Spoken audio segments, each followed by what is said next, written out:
So believe me, I know I'm a little late to the party. I know people have already made dozens of videos on how to take out your first horde or tips and tricks on how to deal with hordes a little bit better. And there are a lot of good guides out there, but I haven't seen everything mentioned in one fell swoop. Having some basic knowledge to the movement system, some basic knowledge of how to deal with hordes or approaching hordes, and just how critical knowing the basics of the movement system is going to help you out in the long run. Regardless if you're trying to take on a horde very early on in the game or if you're way deeper into the story, souped up with better weaponry, either case, knowing this is going to help you out in the long run. We're also going to be talking about narrow injectors and the skills that I would recommend you invest in sooner rather than later, at least from my personal experience, as well as providing some tips or more or less an actual roadmap on how to take out hordes, utilizing the movement as well as the environment itself. And we're going to be using the horde at the sawmill as a prime example because there's some verticality at play there that you can definitely utilize to your advantage. Anyways, with this trying to make this short and sweet, let's just jump straight into it. So first things first, knowing the basics of the movement. Now this is definitely going to help you out when you're dealing with a horde, but even when you're dealing with stragglers out in the open world, a good idea is to never zigzag. Run in a straight line. Now believe me, I know that sounds stupid, but you want to do this for a number of reasons. Something to keep in mind is for the most part, if you're running and you have some stamina, Deacon is always going to be ahead of the zombies chasing him. I'd recommend you roll to get that little extra space between you and the zombie that's closest to you, you know, if he's a little too close for comfort, but for the most part, you're always going to be just outside of the reach. If you stop, then that's completely on you. Even if you're out of stamina, you're going to be just ahead of that zombie. And if you find yourself in a position where you end up being attacked from a zombie that you didn't know was there and you're already out of stamina, then a good idea is to just run to a direction where you feel is open or safe. Wait a few seconds, and then when you have enough stamina, roll so that way you can get that extra space, and then just briskly walk in that straight line to stay out of their reach. And then again, when you get a chance, roll, turn around, activate your focus, and feel free to let loose on the horde behind you. Whenever you zigzag or go at an angle, you're not only giving the closest zombie to you a chance to swipe at you, but you're also exposing yourself to any stragglers that you might run into. They may be off the screen so you don't even know that they're there, and you expose yourself to actually getting hit, which is something you really don't want when you're going against a horde, because when you get hit in this game, you stumble towards whatever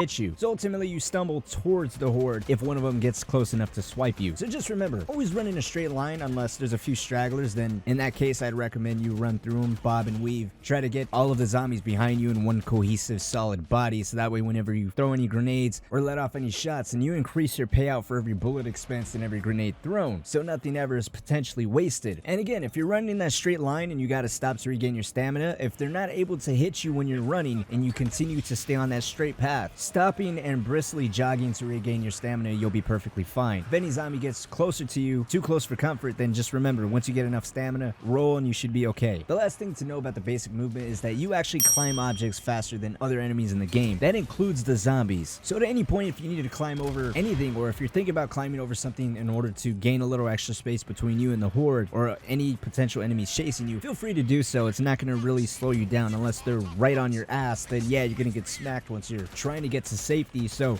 I would recommend, if they're really close to you, maybe roll once or twice in a row, then get your ass to safety, climb up on that train car, on that car, or just anything in general to widen that gap and get that little extra advantage. Now moving on to the narrow injectors, personally I would recommend that you leave health last. I mean, yeah, it's nice to have much more health to be built like a tank, but the majority of your time, especially when you're dealing with hordes, you're going to be running and gunning. And from dealing with hordes and just a bunch of stragglers in the open world in general, I can honestly tell you it's much better to be dealing with enemies with less health than dealing with enemies with no stamina, especially if they're coming towards you at all different angles. Then you're ultimately fucked. And honestly, depending on your aim and how well you do under pressure, because let's be honest, when you got a few zombies on you, it does get a little intense in this game. So if you're pretty good under pressure and your aim's not that bad to begin with, then personally I'd recommend the first 3 or 4 narrow injectors being invested in your stamina, mainly because this thing drains pretty fast, and I early on invested 2 or 3 narrow injectors into my focus above anything else, and at that point it felt like overkill. Kind of resorting back to, it's easier dealing with enemies with more stamina versus more health or more focus, because focus is great and all, but when you got 3 or 4 zombies swiping at you all at once in slow motion, it really doesn't help. You're still gonna get smacked. Now moving on to dealing with hordes, first and foremost,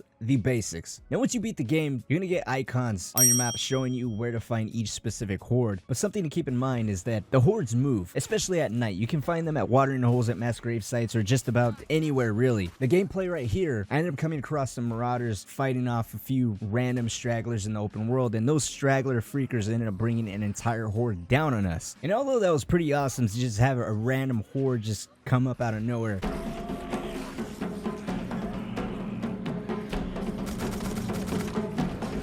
it's a prime example to just be aware of your surroundings and always approach everything with caution if you know that there's a horde in that general area. Now, if we're talking about dealing with a horde earlier on in the game where you don't know that they're in that area, and no, we're not going to be dealing with a horde that you randomly come across, because it's not a good idea to take on a horde that knows you're there and that's going to be actively chasing after you, especially earlier on in the game where your health isn't that high, your stamina is not that high, your focus isn't that high, and you don't have good weapons. It's a good idea to just keep moving and not try your hand, because if you don't have good weapons and your stamina is not high, then you're basically killing yourself. But let's say you're coming across a horde intentionally, you're trying to prepare. The first thing that I would recommend you do is place your bike out of the way. Well, actually, no. The first thing I'd recommend you do is approach the area with caution. You never know where the horde is because, like I was saying, one, they roam. Two, again, using the sawmill as an example, you could be coming in from the front expecting all the zombies to be at the back, but you're actually running across them in the front. You know, you don't want to accidentally startle the horde before you are prepared to take them on. So first thing is approach with caution, leave the bike a little bit behind, crouch, move slowly, survey the area, survey the land, see exactly where the horde is. Once you get to lay the land and see exactly where the horde is, then right here I would say it's your time to decide whether if you're ready for this fight or not, or even if you have a little bit of doubt or believe there's a slight chance that you might get overwhelmed or not be able to take care of this horde, then I'd recommend that, again, going back to your bike, putting it off to the side, but also putting it in a way where it's easy to access and you're gonna have a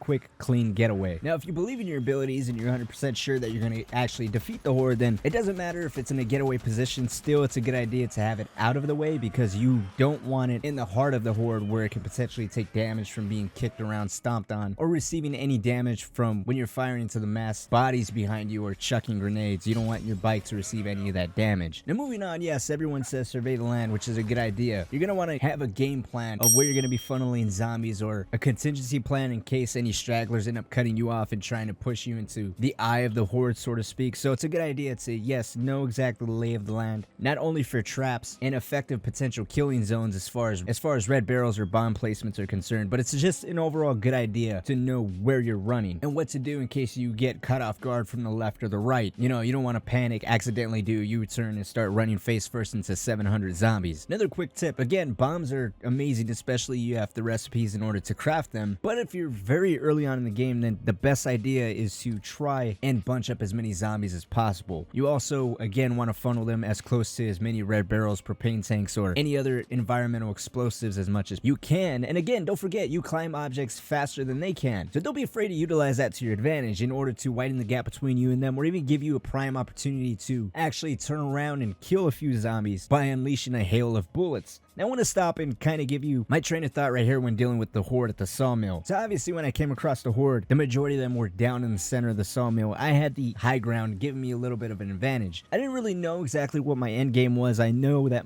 the majority of them is underneath me, right in front of me, but I didn't know if there was any zombies to my left, my right, or how quickly they were going to be able to all crowd on top of me. So what I decided to do was move it a little closer and flank them from the right. I didn't really know my plan for taking care of them as quickly and efficiently as possible, but I did know that I wanted to use my napalm molotovs to their maximum potential, which would require them to be as bunched up and as close to each other as possible, but it would also be a good idea to be in a position where I'm directly above them, so that way the area of effect from each napalm molotov really gets a chance to thrive. I also want to be at a significant height where I can throw each molotov, give each molotov to burn and kill as many as possible before I have to throw another one, but I also want to have enough of a distance where I'm comfortable enough to continuously throw napalm after napalm and wait for each one to stop burning before I throw another one. So that's when I decided to funnel all the zombies into this barn where I'll make my way to the roof, because again, you climb a little bit faster than those zombies, and I decided to use a first line of defense of proximity bombs to give me a little bit of a time cushion, a second line of remote bombs, which you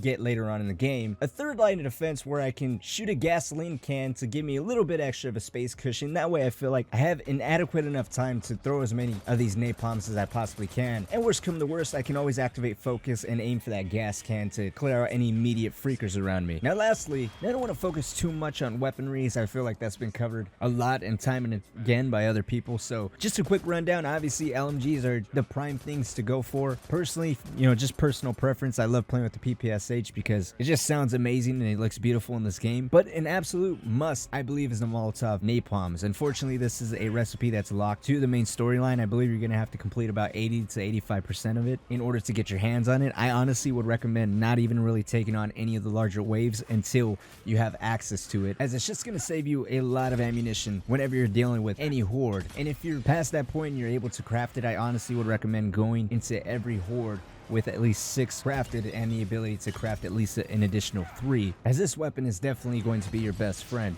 But for the most part, that's going to go ahead and wrap up for this video. Like I said, just knowing the inherent in and outs, the basics of the movement is going to help you out regardless if you're just starting out in the game or if you're very deep into the storyline, better equipped, ready to take on the horde. It's just something that's definitely going to help you out regardless of where you're at. Just run in a straight line, you climb objects faster than your opponents, and I didn't mention this earlier, but mid-roll, you're actually invincible to freaker swipes. But anyways, that's going to go ahead and wrap it up for this video. It might be a little longer than I expected it to be, but hopefully this did help you guys out, at least in terms of knowing the simple movement. Like always, guys, my name is Cynic. Thank you all so much for watching. Let me know what you guys think down in the comment section below. If there's any questions, comments, concerns, or any other things you guys want to talk about, feel free to mention all that stuff down in the comment section below, as I will be chatting with you guys down there.